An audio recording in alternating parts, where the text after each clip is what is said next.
Caviar. One of the most sought-after delicacies in the entire world. But while it may look fancy doled out alongside $1,000 bottles of champagne, have you ever wondered where it comes from? Or what makes certain types so expensive? Like, why is this caviar from Walmart $1.22 per ounce, but this caviar is a staggering $3,220 per ounce? What's the difference? Where does it come from? And what even is it? Well, I hope you're hungry and have your wallets ready, because we're about to take a look into how the most expensive food on the planet is made.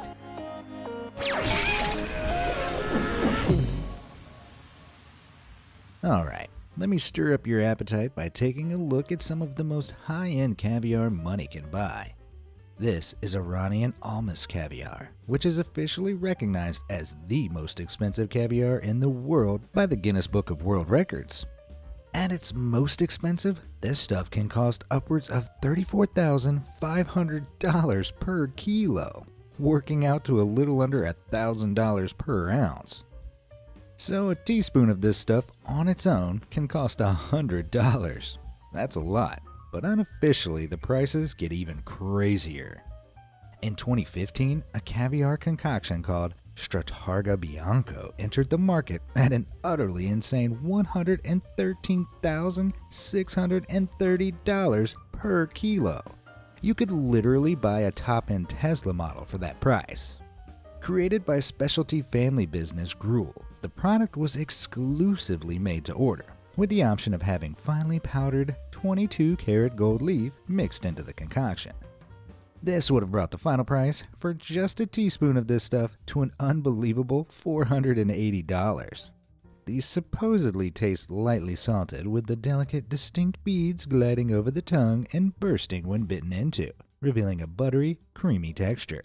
Man, both my mouth and eyes are watering at the sound of this. Obviously, this must be some really good caviar. But in the not-so-distant past, high-quality caviar like this didn't used to cost so much. In the US, back in the 19th century, real top-quality caviar was sold for mere pennies on the dollar. In some places, like saloons and shops, caviar was actually given out for free as a sort of side dish, like peanuts, because its saltiness encouraged patrons to drink more. Around the same time in Europe, fishermen routinely fed caviar to their pigs, or simply left it on the beach to rot. Believe it or not, just before the start of World War I, a kilogram of caviar only cost ever so slightly more than a loaf of bread. So what happened? Well, to understand that, we need to know more about what caviar actually is and how it's made. But before we do, can you help me feed the ever-hungry YouTube algorithm by hitting those like and subscribe buttons down below? That way I can keep bringing you high-quality, deep-dive content like this for free. All done? Great. Thanks. Now, let's ask that all-important question. What the heck is caviar? To put it bluntly and unappetizingly, caviar is a very fancy way of saying unfertilized fish eggs, or more accurately, fish roe. But not all fish roe is caviar. This, for example, is not caviar. Neither is this. But this is. Kinda hard to tell them apart from a glance, right? So what's the big difference? Well, while just about all fish can produce fish roe, there's only one fish whose eggs are officially considered caviar quality. And guess what? It's not the eggs of the capelin fish, which is the roe that make up Walmart's misleadingly named $4 caviar. No, the only roe officially recognized as true caviar comes from the sturgeon fish. It's one of the most ancient fish still swimming around in the world today, with its origins dating back to the Upper Cretaceous period some 145 to 66 million years ago. There are 27 different subspecies of these fancy fish, all of which grow quite large, averaging about 7 to 12 feet in length. The largest ever recorded, though, a beluga sturgeon, was discovered in the Volga estuary in 1827. And measured in at a colossal 23 feet 7 inches long. That put its weight at an almost surreal 3,500 pounds, making it roughly the average weight of a car. Man, that was one big fish. Other popular species, such as the Osetra, Kaluga, and Savruga, typically measure in between 7 and 12 feet in length, meaning they weigh between 1,000 and 2,000 pounds on average. It's not the weight of a car, I'll give you that, but at the top end, that's still almost twice as heavy as a grand piano. For perspective, this absolute beast was caught back in 1922, measuring in at 23 feet and weighing almost 2,700 pounds. So the record breaker was a whole 800 pounds heavier than that. Wow. And when you consider that the ovaries of the female fish, the part where all their eggs are made, can make up a whopping 30% of the sturgeon's overall body weight, you get an idea of just how much caviar a single fish can produce. Assuming we're dealing with a 2,000-pound fish with big ol' ovaries, that fish alone could be carrying up to 600 pounds of eggs. For contrast, human ovaries only weigh about a quarter ounce. With the average woman weighing about 170 pounds, they don't even account for 1% of their body weight. In fact, they don't even make up 0.1% of their body weight. They make up a tiny 0.0001%. If 30% of a woman's body was suddenly made up by her ovaries, they'd be roughly the size and weight of her thighs. Sheesh, like women don't have it hard enough already. But enough of this theoretical ovary talk. Let's get back to the sturgeon. These big fish tend to live in freshwater, coastal waters, and inner seas around the world. They were once a thriving species, living primarily in rivers and estuaries leading to the Caspian and Black Seas, and to lesser extent other rivers in North America, Europe, and Asia. Alongside being widespread, these big fish can also live up to 100 years old. However, the sheer scale of fishing overexploitation, pollution, and habitat degradation from humans meant that by 1997, the wild population of sturgeon had dropped so much that 4 of the once plentiful subspecies were believed to be extinct. Pollution and dam building meant it was almost impossible for the sturgeon to reproduce at the rates the humans were hunting them. Not to mention that while one female sturgeon can lay up to 700,000 eggs at a time, only 1 in 50,000 survive into adulthood. The entire sturgeon species was then classed as endangered and placed under a last-ditch protection act to save them from being wiped out. So in 2006, the wild caviar trade was completely banned. This came after 9 major caviar-producing countries failed to prove to the Convention of International Trade in Endangered Species that wild sturgeon farming was a sustainable practice. After that, these 9 countries, Russia, Iran, Azerbaijan, Kazakhstan, Turkmenistan, Bulgaria, Romania, Serbia, Montenegro, and Ukraine were limited to producing caviar only from farmed sturgeons. Yep, the fish proved so popular, humans hunted them to the brink of extinction out in the wild, mainly for their eggs. This accounts for part of the price hike seen over the years, but it's not the sole reason why these eggs now fetch top dollar. To understand that, we need to take a look into exactly how caviar is farmed. Being very big fish, sturgeon need a lot of space to grow and thrive, with well-cared-for fish producing the best quality caviar. As such, these facilities need to be huge, with some spanning hundreds of acres, each with pools and ponds dedicated to raising sturgeon from larvae to fully grown fish. Inside these facilities, the water has to be filtered and reconditioned repeatedly. The water parameters like oxygen and water temperature have to be strictly controlled and measured meticulously.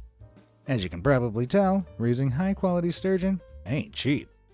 The construction and equipment costs of a small caviar plant start at a minimum of $2 million, and that's without the cost of labor, additional equipment, or the fish for that matter.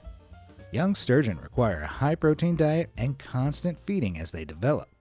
On top of that, sturgeon are carnivores, typically feeding on invertebrates, crustaceans, and other small fish. So premium fish flakes aren't going to be enough to keep these fish in tip-top condition. These guys need industrial amounts of seafood to thrive. Yet another expense to add to the bill. Once the fish finally factor into the equation, sources suggest you can expect to pay anywhere from $60 to $600 and upwards per fish. And even then, the reward isn't instant.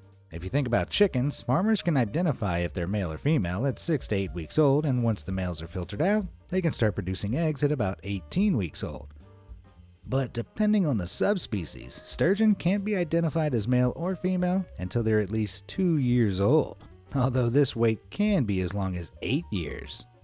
Because of this, most farmers will perform ultrasound tests to confirm whether they're male or female at the earliest chance they get. The females are then tagged electronically for identification, separated from the males, and are monitored as they grow. But just because their sex has been identified doesn't mean it's time to reap the profits. Not by a long shot. Because subspecies depending, it naturally takes sturgeon around 10 years to reach the maturity required to produce eggs. The beluga sturgeon, one of the largest and most prized varieties, takes at least 19 years to reach natural maturity. Siberian sturgeon can take up to 20 years, with Kaluga sturgeon taking up to 23. Although when they're farmed or in captivity, this weight can drop by up to half thanks to all the hormones the farmers use. So from egg to egg, it can take a sturgeon farmer nearly a decade to raise these fish to the point where they're finally valuable.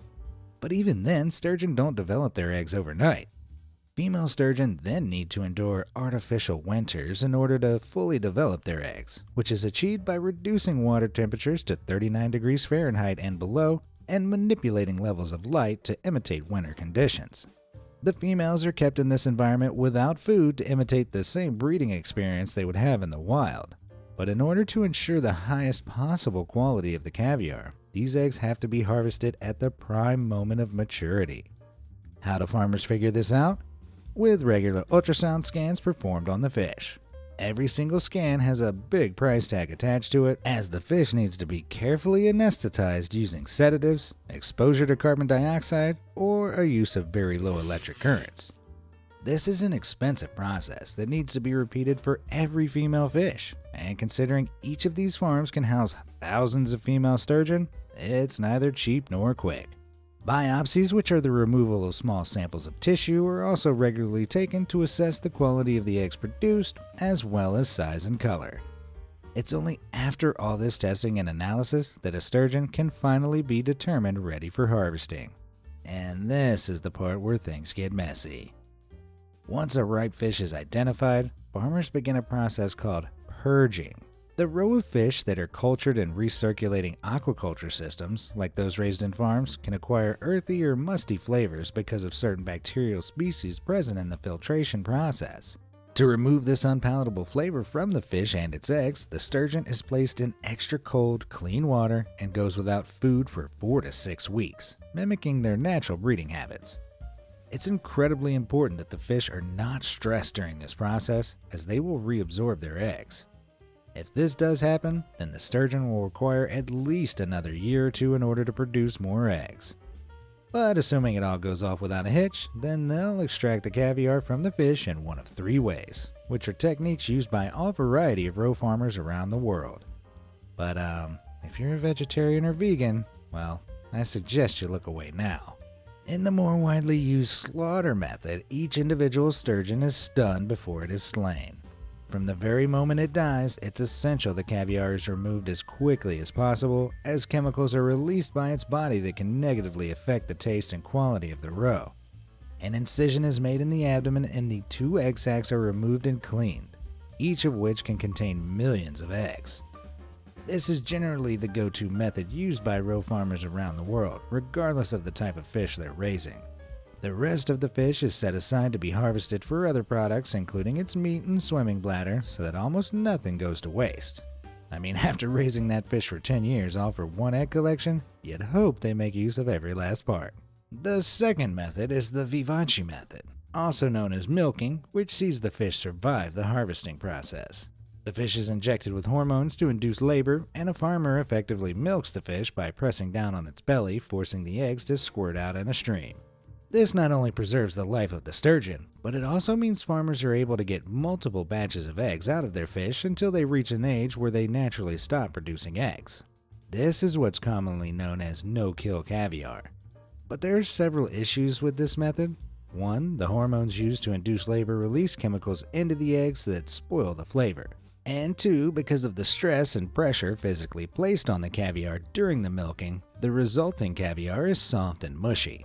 It's for these reasons that no-kill caviar isn't considered commercially viable, with many farmers opting for the traditional method instead.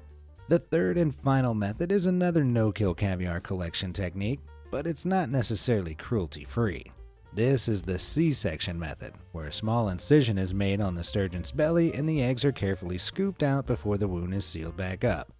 To ensure the eggs keep their texture and don't turn mushy when harvested from the live fish, they must be rinsed in a water calcium solution immediately.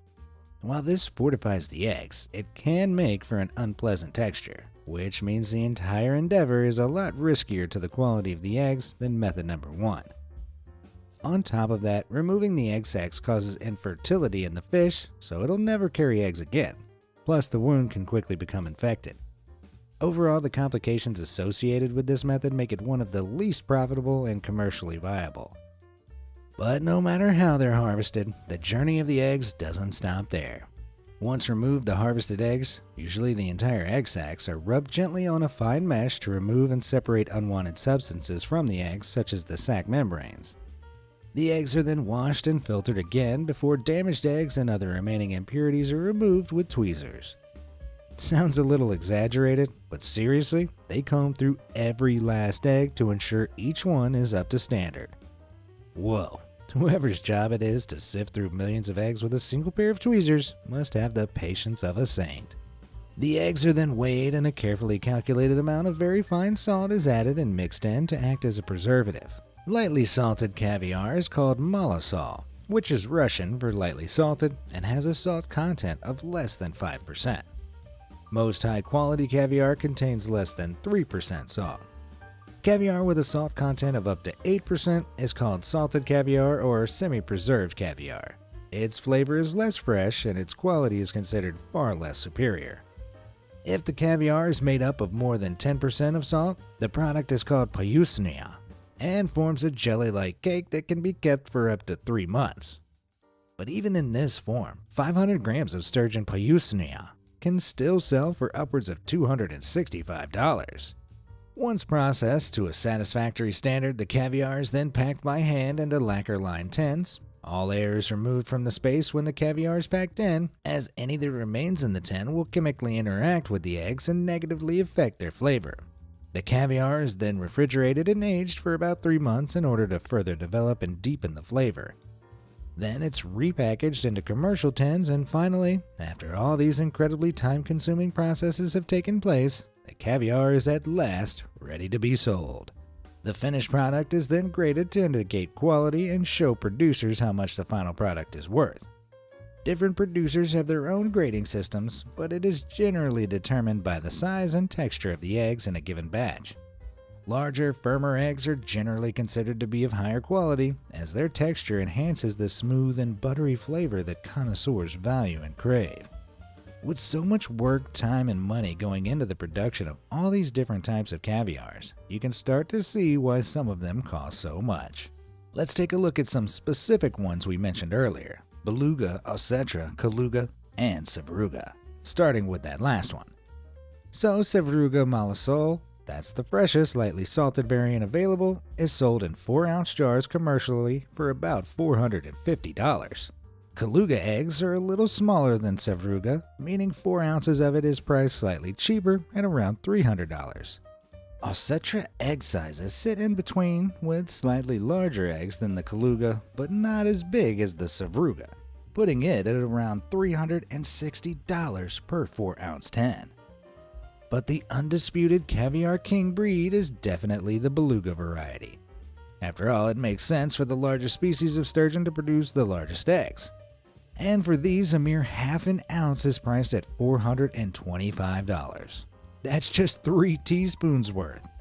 I almost couldn't believe these figures, but according to certified gourmet food store Marquis, a single ounce can cost $830. And a whole kilo of the stuff, some 35.2 ounces, costs $24,000. But even at that extortionate rate, it's still not the rarest variety in the world. That honor belongs to white caviar. While most caviar is black, gray, or even a slight green in hue, white caviar is, as the name suggests, completely white. It's produced by albino sturgeon, which are fish that have a congenital absence of melanin, the pigment that gives color to its scales, eyes, fins, and even its eggs. It's a rare genetic defect, one that's believed to occur in less than 1 in 20,000 fish. The resulting eggs resemble little pearls, hence why some producers label their caviar as white pearl caviar. While this novel coloring can add a little extra onto the price, it doesn't really affect the flavor, and so the cost variance remains pegged to the type of sturgeon the white pearls have been retrieved from. So how do you inflate the price of the world's already priciest food? You add gold into it. Literally. Iranian almas caviar, a type of albino beluga sturgeon caviar, ups the ante by presenting their white caviar in a diamond-encrusted 23-karat gold tin, only 2 of which were ever made. Thanks to this extravagant presentation, the caviar sold for a staggering $34,500 per kilo at its peak. Today, the almas Osetra variety, which doesn't come with the super fancy tin and has eggs slightly smaller than the beluga variety, still retails for around $13,445 per kilo. While that's not as expensive, for perspective, you could still buy some 2,314 Big Macs with all that money. What would you rather have, a kilo of caviar or a buttload of Big Macs? Let me know down in the comments. And yet, that's still not the most expensive caviar out there. That title firmly belongs to the Strattarga Bianco, also known as white gold caviar, produced exclusively by Austrian company Gruel. Unlike most caviars, this brand dehydrates albino sturgeon roe and grinds it up after it's harvested to give it a unique texture. Because it's dehydrated like this, it takes approximately 5 kilos of roe, that's some 11 pounds, to make just 1 kilo, a little over 2.2 pounds, of the all-important caviar. Only then is a finely graded layer of 22-karat edible gold leaf added to really hike up that price point. No, really, that's the only reason it's added. The gold leaf itself doesn't add anything to the flavor. It's purely to make this caviar the most expensive it can possibly be. How expensive? A mammoth $113,630 per kilo. Like I said before, that works out to roughly $3,220 per ounce, or $480 per teaspoon. To put that in perspective, for a single teaspoon of this stuff, you could buy more than 82 Big Macs. Yeah, I know I mentioned this at the beginning of the video, but after seeing the whole process and realizing how much time and effort goes into producing a single tin of this stuff, suddenly that insanely high price point is starting to make sense. Still, I think I'd go for the mountain of Big Macs though. Well, there we have it, a rundown of how the priciest food on earth is made, and why it's so expensive. If anyone needs me, I'll be over here crying into my lone Big Mac. Have you ever had real caviar? And more importantly, did you like it? Or did the price leave a bad taste in your mouth? Let me know down in the comments below, and thanks for watching.